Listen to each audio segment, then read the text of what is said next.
welcome to another episode of the Taco Society Presents. Tonight we're going to bring you a special episode. It's a live recording at NoCon. NoCon is a non-convention held in Portsmouth, New Hampshire. And what it is a bunch of people, horror writers, editors, that all got together and decided to just have a good time, sit and talk about business and catch up with each other. It used to be called Anthicon, but Anthicon is no more. And all the participants of Anthicon just couldn't wait to see each other again, so two people, Jacob Haddon and Ron Dickey, decided to gather everybody together, go to Portsmouth, and have a little fun. So what we did is we decided to interview everybody while we were there. And these interviews consist mostly of New England horror writers from mostly Massachusetts, New Hampshire, Maine. And there's also at least one from Maryland, and we'll be talking to him in this episode. We had enough publishers and writers to do 2 episodes, so we're going to break it down into 2 parts. This is part 1, and in this episode we'll be interviewing Jacob Haddon, who is one of the founders of NoCon, Gam Piscatelli, and I'm terrible with names, so if I screw you guys up, please forgive me. The third interview is a combination of Scott Goswald and David Price, who are head of the NHEW, and they're putting together a new anthology. We've got Jerome Reuter, April Hawks, and Larissa Glasser. So I hope you enjoy this episode. I hope you enjoy listening to these New England horror writers and editors, and the one guy, Jacob Haddon from Maryland. Thank you very much, and again, I hope you enjoy the show.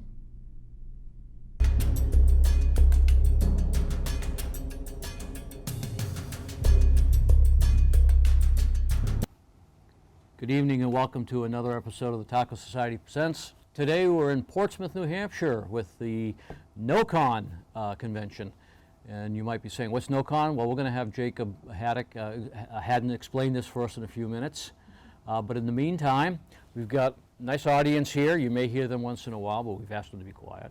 And we'll interview each person, and everybody will get a chance to talk a little bit about themselves, and they'll also do a little reading if they can. If they didn't bring anything, we'll just talk about them. So sit back, enjoy the show, and we'll start in a minute.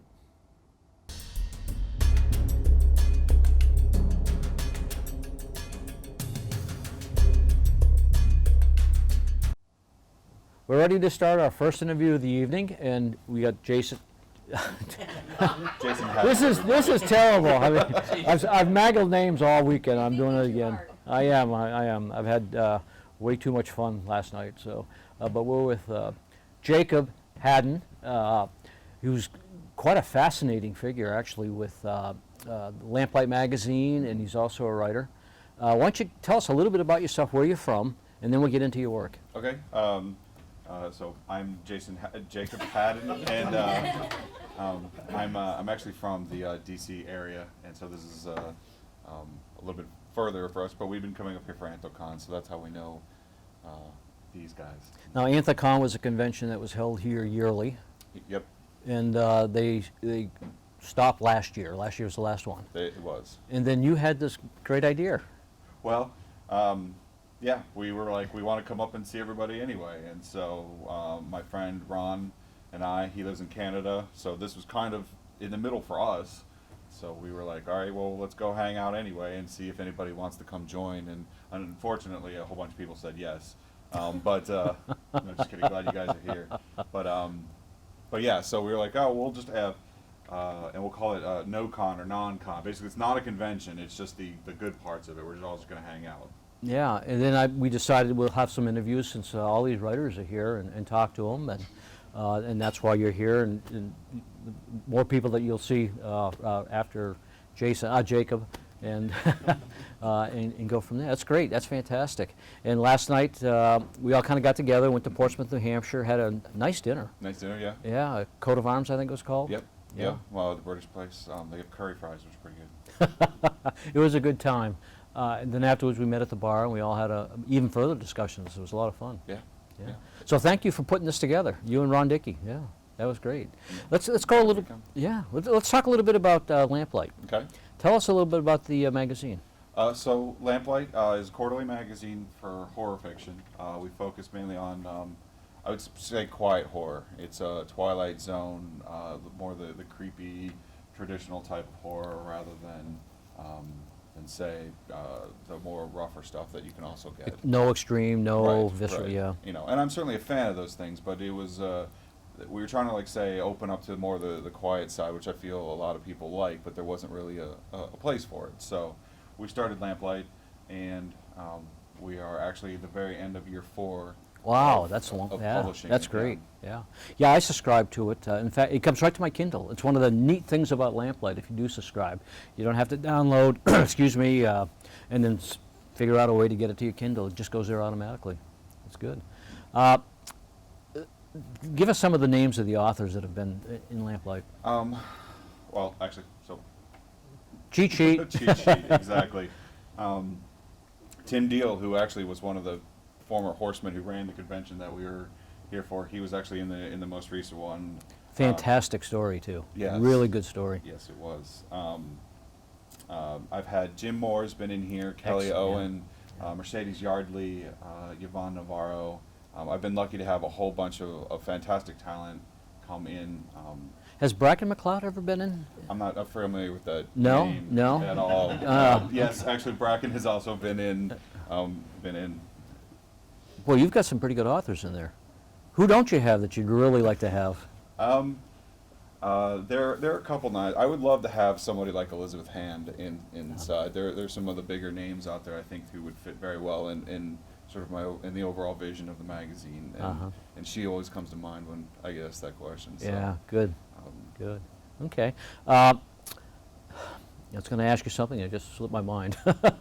When you now I know what it was, the submission process. You and I talked, and you said you had something like 2,500 submissions that you had to go through, or you have to go through, for future volumes. That was so we used to be open for submissions all year long. So basically every day of the year you could send me a story and I would read it. And when it first started, that was great. You know, this sort of like steady pace of things coming in. But as the magazine got more popular, more known amongst the writer community, the submission process started getting higher and higher. And I use Submittable, which taps out at 300 a month before it has to make me wait to the next month to get more. And I basically maxed out Submittable all last year. So Holy 300 cow. a month times 12, that's a lot of submissions. And so after a while you go, I can't, you cry uncle. And so we actually just have gone to reading periods for that reason. For that reason. Yeah. Now, who do you have? Is it just you reading? For the most part, it is just me reading. I have gotten guest editors in, and we've gotten beta readers to help with sorts of things. But I'm certainly throughout the whole thing, I've been mosly the one doing the editing, reading. So When you're talking to your guest editors or your beta readers, how do you tell them what you're looking for? That's got to be difficult. it is difficult, and you don't want to say it's. You don't want to say. You do want to say is, well, just go read one of the old issues, and that's what I'm looking for, right? But you don't want all the issues to look the same either, right? So it's not that I'm looking for them to be carbon copies of each other, but there's this sort of this literary, which I know often gets an eyebrow raised when you say you're looking for literary stories, but I am looking for well-crafted stories with this sort of like, I don't know, dread maybe. This like there's something The off, quiet there's horror something you're wrong. talking. Yeah, and that can come in a variety of different manner, Do you have a favorite of all the stories that? That's like asking who's your favorite. I know, kid. I know. You I know there's know. an answer, but you're not supposed to say it out loud. Give me one of your favorites. How's that? One of my favorites, there's a story called Horses with Sunglasses On that's in the second issue, Christopher Fryer. And it is, it was a second person story, so it's you did this, you did that, you did this. And I thought I would never take one of those, and here it was in the second issue, because it was phenomenally written. Like, it's, despite being written by somebody else, I've actually read it out loud several times to people just to let them, it's like you've got to listen to the way this is read, and just the pacing and the word choices you go through it. So from the early set, that was one of that I always like. I'm so glad that we've got that one, because that's a great sort of example of Great. Yeah. Yeah. And nothing earth shattering. It's not like a It's just the impact, the visceral feeling you get from the story that stays with you. yeah. Good. Yeah, and the overall just sort of, you get done with it and you're like, wow, I wish I could write like that Yeah. all the time. Isn't that the greatest compliment, though? Yeah. You can give some, oh man, I wish I wrote that. Yes. Yeah. If people want to buy Lamplight, or at least look into it, what do they got to do? The ebook is sold just about anywhere that you can get an ebook. If you want a subscription, we do have it through our website, lamplightmagazine.com. We sell subscriptions there, and as Tony said, if you have a Kindle, it'll go directly there. And then the print issue is on Amazon.com, as you can get if you prefer the paper copies. Oh, great. Thank you. And then at the end of every year, we take all 4 issues and we put them together in a nice volume book that's pretty. And that's excellent. That's a lot of fun to read. Yeah, that stays right by my bedside. And I don't read it all the way through. I'll finish it, but one story one night, another story another night. Yeah. And that's the beauty about the magazine. Yeah. Let's talk about you for a minute. Okay. You're a writer. I am. At least I pretend to be when I'm not busy editing. Primarily write poetry, but I do also write short fiction. Yeah. And I'm great at not finishing novels. And so you got a trunk full of them, right? I do. If anybody's looking for the beginning third of a novel, let me know. We can make some negotiations. But yeah. So I mean, like when I was young, I pictured myself being an epic fantasy writer. Right? I was going to write 20-volume sets and compete with Robert Jordan of greatness. And now, and I blame it on the poetry training. 20,000 words is like kind of getting towards infinity for me. So I'm getting better. I'm actually getting, try to take what you've learned from one genre and apply it to another for these stuff. But the longer form has its own adventures associated with it that you try to learn. So. Well, you're not a bad fiction writer. I really enjoyed your story in I think Anthology 3, and you're going to read something for us. You got something that you wrote? I did. It's a poem that was in the most recent issue of Space and Time. Oh wow, great! And which the poetry side is edited by Linda Haddon. Love Linda, absolutely, She's a fantastic poet. Yeah. So that means that Linda read this and loved it. So that makes me very happy. But yeah, I did brought that to me, with me. Yeah, something. Something. Go ahead and give us a taste.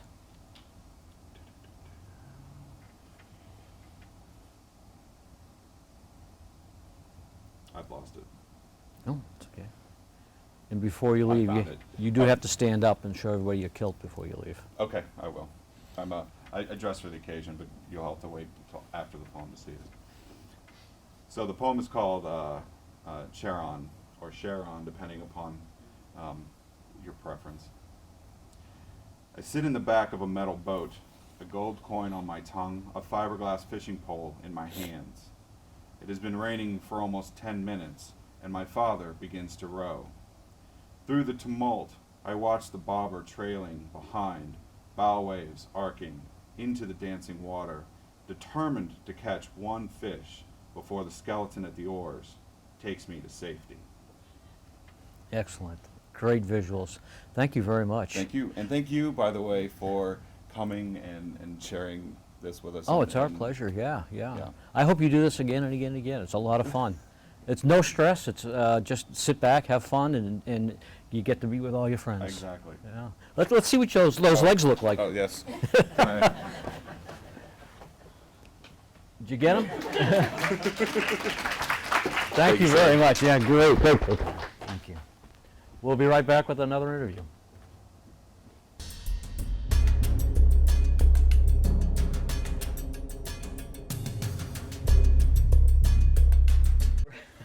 We're back. This time we're with Gam. Got to go to bathroom Piscatelli. Welcome, Gam. Thanks. Yeah. Now you've gone to the Anthicons that have been here in the past, right? I was at the last two. The last two. You had a good time there. Yeah, actually, every few sales I've had have all been through Anthicon. Oh, okay, great. Did you bring anything to sell at this one, or? No. No? Nothing to sell. Why ruin a street? Right? I'm glad you made it. Tell us a little bit about yourself. Where are you from? I'm originally from Thailand. I lived in Connecticut for most of my life. I don't know, what else is there? What else is there? I don't know what else is there. Well, you're a big part of the writing community. I mean, you go to NeCon. which is another convention that's held in Rhode Island, which is probably out of all the conventions that you can name, is the premier convention. It's the one that all the important people go to.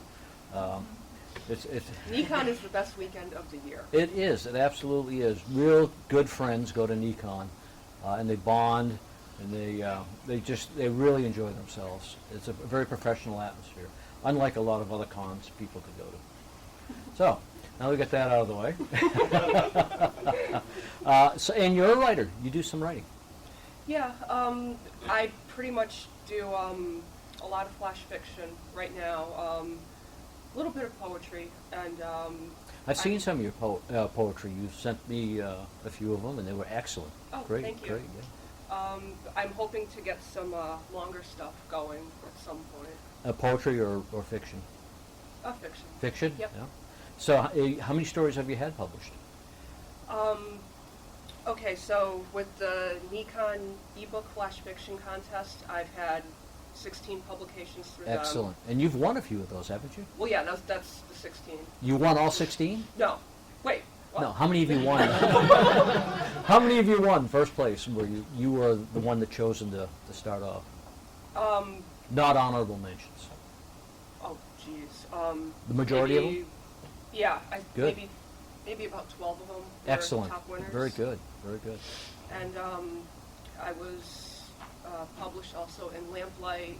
Whoa. Anthology Year 3. Yeah. Good for you. And I'm working on my first collection. Excellent. Have you got a publisher in mind? I do, but I think it's all top secret stuff, so I can't talk about it. One of those. Uh-huh. Okay. What do you got for us?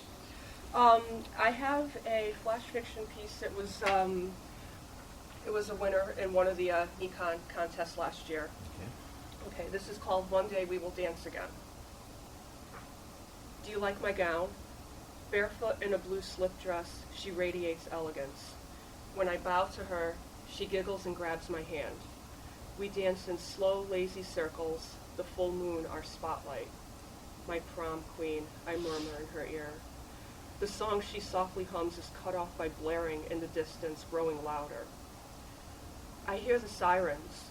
She backs away, covered in blood. Is it hers? Mine? Then I remember the crash. We have to go. She tugs on me and we run from the wreck, from our broken corpses, and towards the next life. Wow. Wow, that's fantastic. That was really good.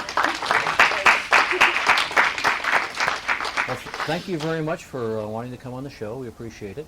And we'll see you a little bit later on. Okay. Thank you. All right.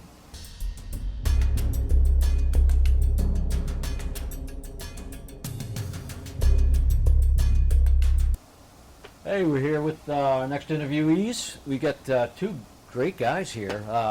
Introduce yourself. I'm Dave Price with the New England Horror Writers. Yeah. And you're from? I'm from Peabody. I live in Maine now. Yeah. Yeah. Mainer. Yeah. And? I'm Scott Goudsworth from Haverhill, Mass., also with New England Horror Writers. Now, these guys got a new anthology coming out, following on the heels of Wicked Tales, which was a huge success. If you ever saw the book, and I think we've showed it in the past, I should have brought one. We didn't think of it. We had it at last year's Anthrocon. We premiered it there. Yeah, it was a great success. It was a good book. The cover was just fantastic. We do a lot of shows together, and I do a lot on my own. And one thing, if you put the cover of Wicked Tales out, people stop. They look at that book and they pick it up. They may not buy it, but they pick it up. And when you're trying to sell a book or an anthology, that's half the battle. Getting them to look at it. It's all eye candy. You have to have somebody that's going to reach out and just grab them and say, "Hey, buy this damn book." Yeah. And the cover does it. It's by a local artist named Ogmios. It's based roughly on like Lovecraftian type of comic book type of weird tales type things, and it's awesome. Scott's a friend of the show. He's been on, I think, 3 or 4 times anyways, yeah. So, That McLevine guy a couple times. McElveen. He's a troublemaker. He is. So, again, welcome back.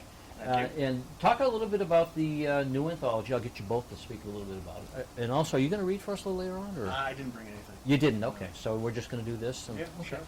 sure. The new anthology is called Wicked Witches. It's our 4th anthology. It's our first themed anthology, and we're hoping to have it finished and to drop it. We have a booth in Salem, Mass. God help us. Halloween weekend. So Halloween, in Salem it goes from 15,000 people to 90,000 people. So we have a booth for 2 days in the open air market in Salem, which we're dropping the book at, and Wow. hopefully selling the entire print run. Yeah. Jeez. Tell us a little bit about the anthology. How many stories you're looking for? What's the submission process? We're looking for 15 stories, we think, right now. That may be added to. We don't know yet. Exactly, yeah. You have to be a member of the New England Horror Writers to submit. And that means an actual member, not just somebody that goes on the Facebook and looks at the page. They have Right. to actually, okay. Yeah, so you have to participate. live in New Participate a England, little bit, yeah. which is pretty much the requirement to be a New England Horror Writer. But you So- prefer people that participate in some Yeah. of the, okay, all right. But I'm excited about this one. We've already got a bunch of good stories, and we still have 3 weeks to go before submissions close. Have you And- thought about just saying it's full and that's it? We're not quite there yet. Yeah, No. we're not there yet. But if we had to close right now, I think we could put out an anthology. I Wow, just think that's excellent. I think 3 more weeks though, we're going to get Yeah. a lot of good quality stuff. All the people who are waiting till like June 29th at midnight to submit something. exactly. And the deadline is June 30th, right? June 30th. Yeah, okay. Talking to you earlier, you said there's no reprints. Nope, this is our first anthology. We're not doing any reprints. The past 3 books, we've had a Rick Hoddle reprint, a Chris Golden reprint. I think we had a McElveen reprint in one of them. I'm not sure. Don't quote me on that. But this one is it's all original fiction. We have, excuse me, James A. Moore is giving us a story for the book too. Fantastic, that's great, yeah. And the cover's being done by, I'm going to butcher this guy's name, Mikio, who does the Shock Totem covers. He did the covers for Wicked Tales, or Wicked Season, sorry, which is brilliant. It's our second anthology.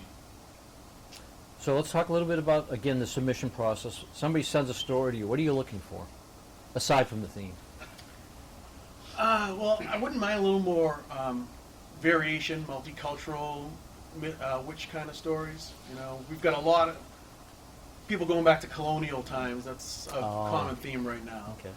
But, Which makes sense when you think about oh, witches. sure, especially yeah? the Salem witches. We're getting that There should share be of like a those. lot of urban fantasy type stories too. Yeah, I keep hoping for like a cyberpunk piece, but we'll Yeah. see what happens with that.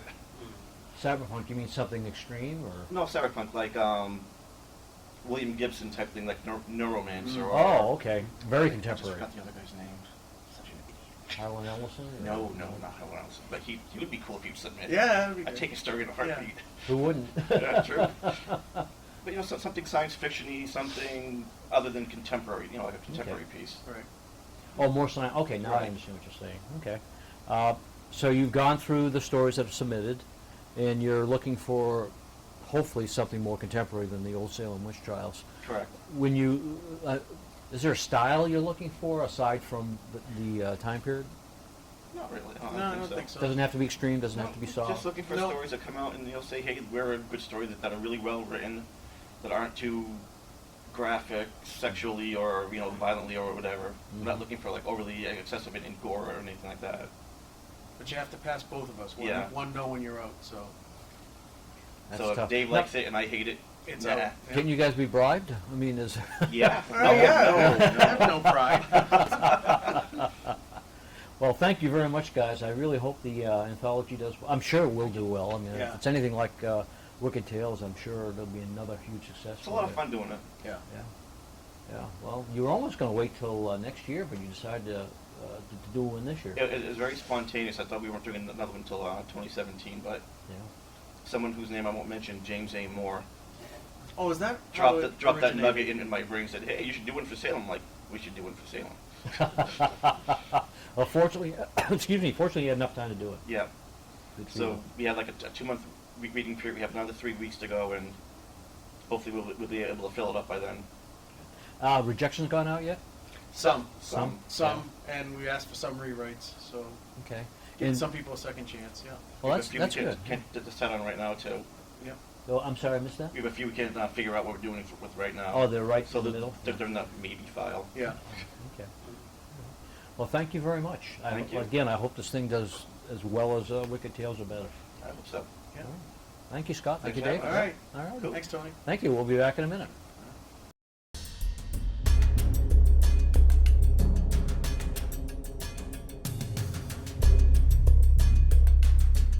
We've got a new subject here to be interviewed. Why don't you tell us who you are and what you do? My name is Jerome Reuter. By day, I work in shipping and receiving. By night, I write film reviews for Scream the Horror magazine, based out of London. Okay, we're going to slow down. Scream the Horror. Scream the Horror magazine. Okay. That's our title. Yeah, and it's based out of London. Yes. Do they? Is it a electronic magazine or? We're both in print and digital. Okay. And as of earlier this week, we picked up Fangoria's former editor-in-chief, Michael Gingold. Oh wow, great! He was recently released, so we picked him up, and all of us are beyond excited. I'm not familiar with the magazine. Is it fiction? Is it all reviews? We review films, we review books, we talk about upcoming films, upcoming releases. As a matter of fact, I believe it was a few months back we looked at Paul Tremblay's Head Full of Ghosts. Oh yeah. Gave it a very favorable review. Very glad to see someone from New England featured in the magazine. Yeah, in England, that's great. It's a good book. It's more than worthy of being featured anywhere. Mm-hmm, mm-hmm. Yeah. So what do you do for them? I write film reviews. Okay.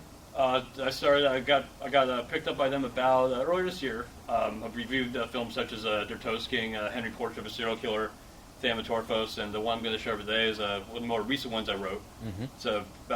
It's a review of a 2013 French giallo film called The Strange Color of Your Body's Tears. The what? I'm sorry? The Strange Color of Your Body's Tears. Your Body's Tears. Yes. To put it lightly, the film was a epic disappointment. It was very poorly written, and it was like literally. I mean, it's when you're describing something or when you're reading something, it's very overrated to say something is all style, no substance, but it really was. Jeez. Before we get into the review, just a little bit about your background again. Or where you living now? I grew up in Southern California, which you can tell because I talk like Spicoli from Fast Times at Ridgemont High. I moved out to Boston about 10 years ago, and my better half, Larissa, actually forced my hand into writing. She was hard-hounding me for a while. She goes, you're such a snob with your horror films. You should get into it and start reviewing these. I'm like, okay, I'll do it. Okay. And I started the blog. I started a blog called Films and Life, which is just me just rambling on about exploitation films and how much I have a dislike for Eli Roth, and that kept going. Eventually, Kat Ellinger, who is a film reviewer based out of London. She's the walking encyclopedia of the British Hammer horror. She hit me up about 8 months ago. She goes, "My editor's looking for new writers. Do you want me to pass your information along to them?" I'm like, "Yeah, sure." So I was sitting at work one day and I got an email like around 11:30, and it's like, "Hi, this is Rich from Scream. I've been taking a look at your blog. Your punctuation's definitely improved over the years. How would you consider joining us and writing for us?" And I was about in shock about 6 hours. Good for you. I'm just like, what? I'm going to be actually writing for someone? Excellent. And since then, myself, Nick Cato, and Matt Schwartz, in October, we have a new publication coming out called The Midnight Grind, which is us talking about exploitation films. Great group of people, yeah. And I'm very pleased. I also work with Nick Cato and Barry Lou DeJesu on Cinema Knife Fight. Yep. I have a column over there called 8.5 Doors of Death, where I talk about cult European horror. Wow. So things are... Good for you. Yeah. Give us a little taste. All right.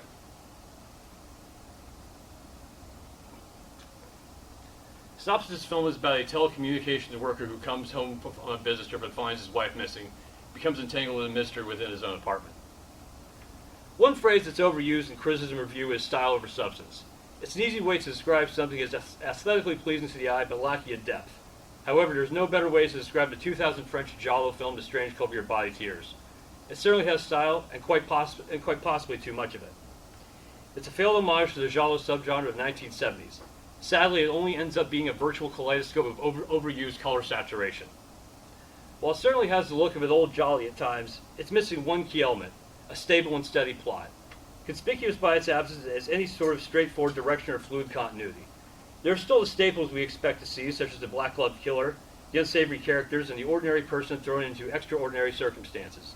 Whatever elements of mystery and suspense might have existed are heavily diluted and lost in a sea of excessive color and overblown imagery.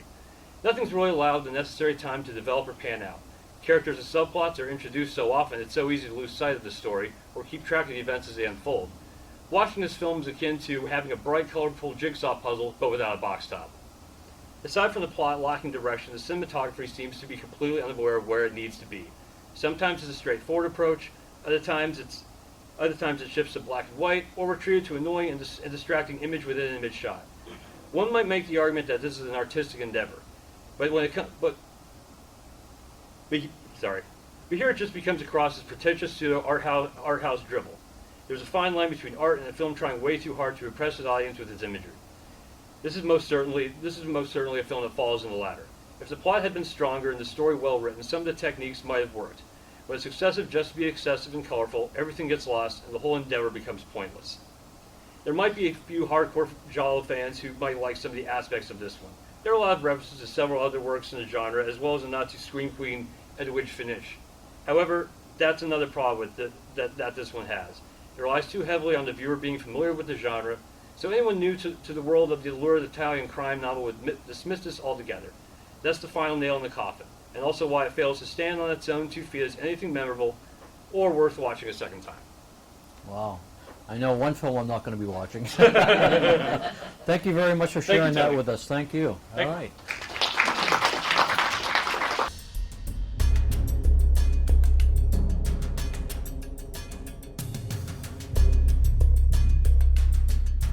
Next up, we have April Hawks.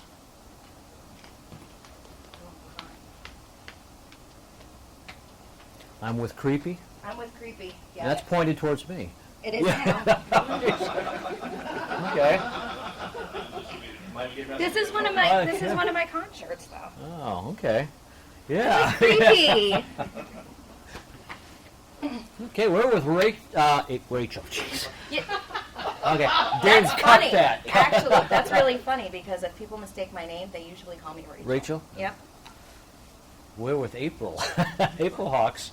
You don't have anything to read first, but you're going to tell us a little bit about yourself, and you're going to update us. You've been on the show. Well, you've been on the show. Yeah, You were last you year. came and I think. visited us. Yeah. Oh, that's right. That's right. Up in Maine. Yep. Yeah, with Peter. In the and- creepy garage. Yeah, that was great. Yeah, boy. Getting old. I don't remember much anymore. stop Tell us what's going on. Well, I still live in the same place and still have the same kids and same husband. I'm a stay-at-home mom. Yeah, we kept That's them all so unusual. far. Yeah, no, we've kept them all so far. And kids are getting older. And Well, how's Spencer? That's what everybody wants. he is doing very, very well. He finished his chemo in November, and he took his last clinic issued medication in May. So he is completely done with Yes, clinic that's excellent. medication. Yeah. He's going into 2nd grade. He's crazy. He does a great zombie face where he rolls his eyes back into his head, and he enjoys making me cringe. So Well, he's my kid. Well, we talk about heroes a lot, and you see it on Facebook. But what you've done with him is just extraordinary. We've all followed along with it, and we're all very proud of you and proud of Spencer. He is, he's amazing, and I think at this point he doesn't really understand what he's gone through and the extent of everything he's done. He was 3 when everything started, so his memories are hazy anyway, but he still asks me now, like, when he would go into the lumbar puncture room, he would, he called it the dizzy room the last time we were there because he would get the anesthesia and start getting dizzy, and so he called it the dizzy room, and he still asks, are we going to go to the dizzy room? Like, he's still trying to accept that that part is done. Hopefully for good. Good. Well, let's hope this continues. Your good luck and his good luck continues. He's earned every bit of it. Let's talk about you now. You still writing? I am. I've taken a break from short fiction. A friend of mine had started a publishing company, and he had asked if I had anything, because he had published me before in Dark Corners magazine.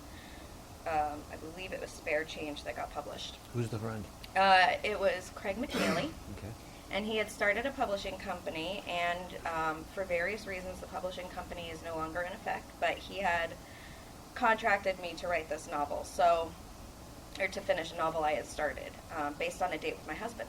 And this is a horror novel? It's a horror novel, yes. Okay. Yes. My husband inspires me in so many ways. Yes.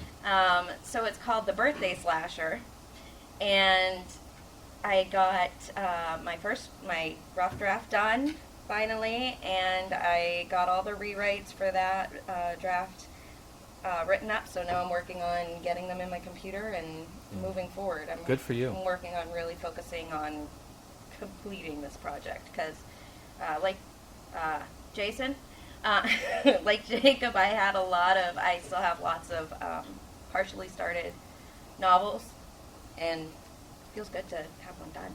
Good for you. Great. Now, are you still a member of the Tuesday Mayhem Society? I am. We don't meet as frequently as we'd like to because we all have like lives and things Which is a going writing on. group. Yes, it's our writing group. With me and Peter Dudar and Morgan Sylvia. And we actually met last week, so for the first time in a while. But I'm also a member of the main horror writers. I'm actually the secretary too. And Well, you're busy. I can be, yeah. Yeah, good for you. I juggle a lot of things. Sometimes I drop the ball. No, we all do. Yeah, but still going and still Good trying. for you. Well, thank you very much for coming on and updating us because, again, a lot of us follow you on Facebook, and we care about you, and we care about your boy, and we care about your writing. Thank you. Well, thank you. All right.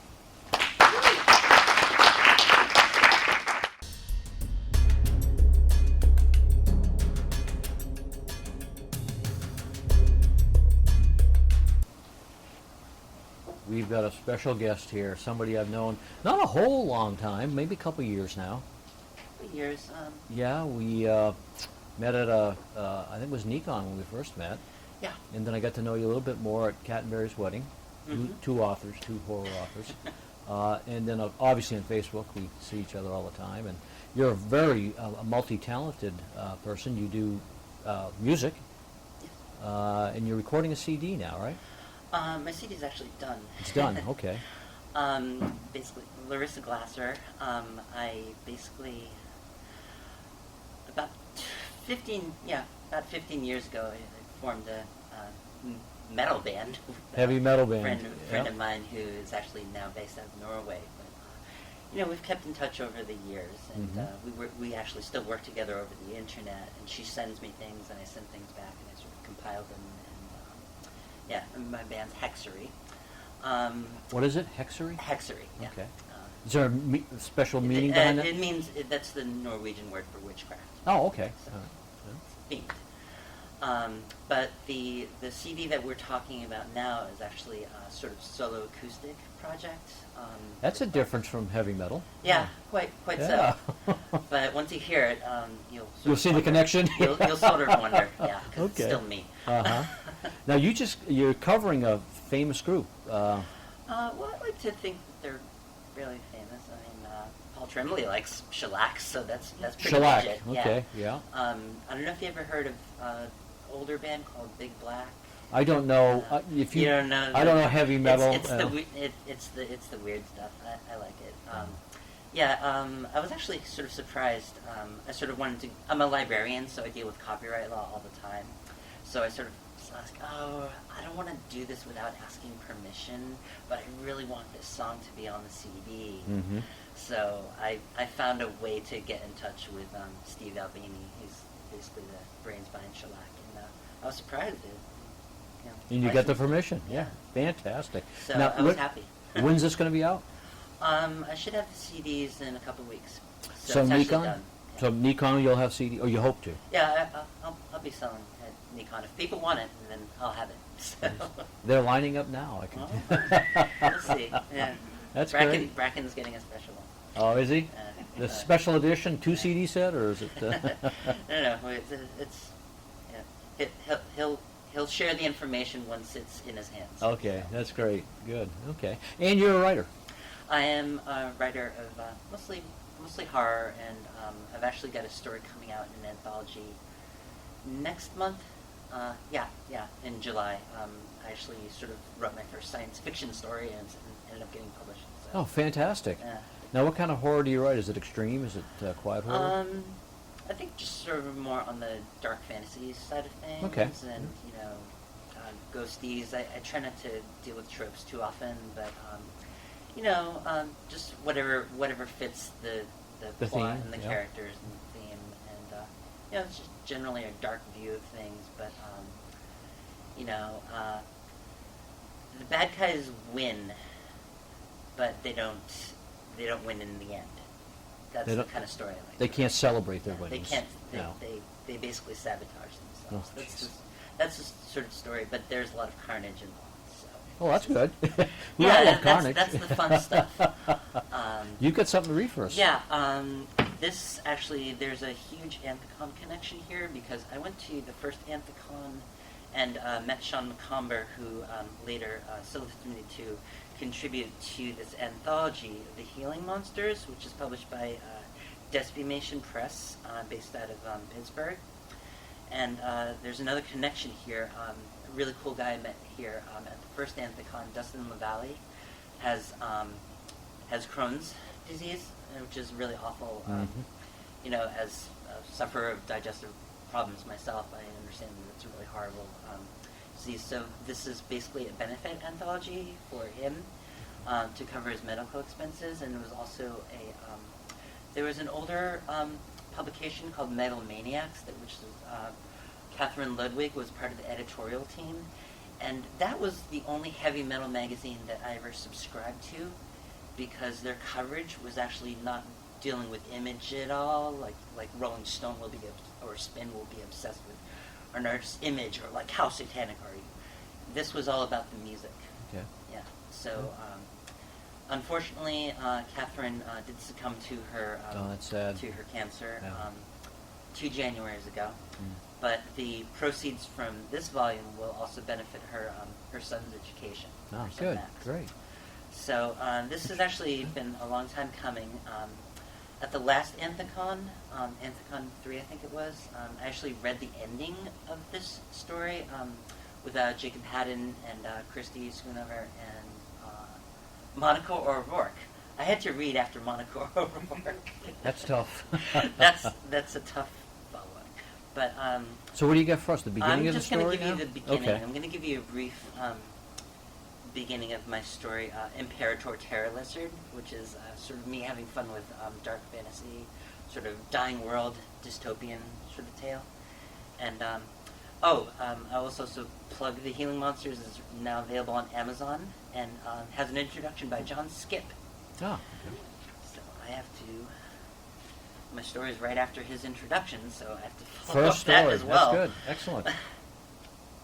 And PG-13, right? Yes, please. Okay, I'm going to skip over a word then. Thank you. I'm going to work with you here. Okay. The only one so far. No. Hey. Hey, there are precedents, right? Okay, Imperator Terror Lizard Part 1. I had to admit, the beast was pretty impressive, almost gratuitously epic.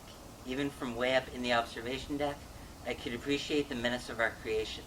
Its panels, folds, scales, frills, claws, and even its color scheme. A mixture of purples, grays, and greens conveyed power, torment, and best of all, blasphemy. Graith the usurper and his adherent sect were going to love that, and once brought to their knees, we would reward their treachery with mechanized durasteel. Then the coronation of Empress Leia would proceed as originally ordained, and we would reclaim the city of Madra. That had been the original plan anyway. Wow, that's great. Yeah. And we can buy that on Amazon? On Amazon and Create Space, if you just type in Healing Monsters, the results come right up. And Great. this is actually Volume 1. Volume 2 is going to be out in September. Are you in that one also? I am not in that one, but it's for a it's benefit? possibly even more metal because Carrying Crisis is in it. Oh, so. good. Well, thank you very much for taking the Thank time to you, talk to Tony. us. Yes, I hope you have a great time here. Yeah. Oh, yeah. Okay. It's always a great time. You get it. I hope you enjoyed tonight's presentation of the Taco Society Presents. I know I had a great time there. Aside from seeing all these wonderful people, all these wonderful writers and editors, I also got a chance to debut my book, The Seeds of Nightmare, to all my friends. They bought a lot of copies, and I really appreciate it. And they also said a lot of kind things about my book. I don't think I could ask for a bunch of better friends and better comrades in arms, so to speak, than the people that were at the NoCon convention. So thank you very much again, everybody, for watching the show. Part 2 will be coming up sometime in the future, and we hope you watch that one also. Thank you very much.